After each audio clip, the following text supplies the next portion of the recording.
بطل فيلمنا النهارده اسمه جون، وده مجنون بالالعاب على الكمبيوتر. صحي في يوم من الايام عادي وفتح الكمبيوتر بتاعه علشان يلعب، طلعه بره وقرر ما يفتحش الباب تاني خالص، وبيستمر الوضع على الحال ده لحد ما جون قرر يتأقلم مع الوضع، وبدأ يقسم الأكل اللي معاه علشان يكفيه وعلشان ما يضيعش منه.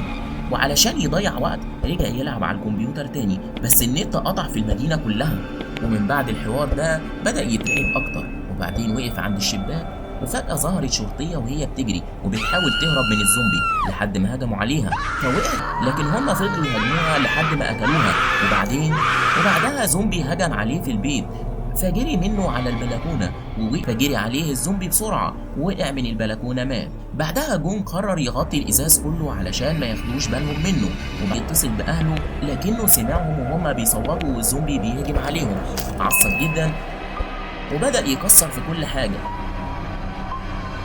ومع فقرر ان هو ينتحر، لكنه فجأة شاف بنت اسمها يوبن عملت بالليزر عليه فشل الحبل وبص عليها وقعدوا يشاوروا لبعض.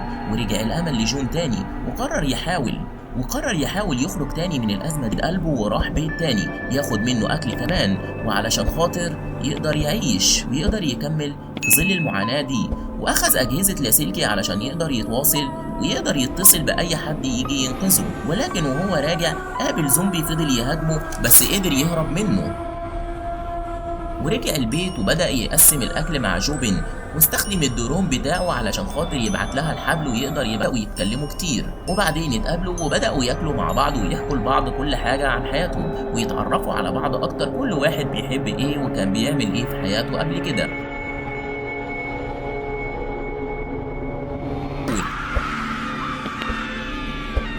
وطبعا جون كان بيتفرج على كل ده لحد ما وصلت له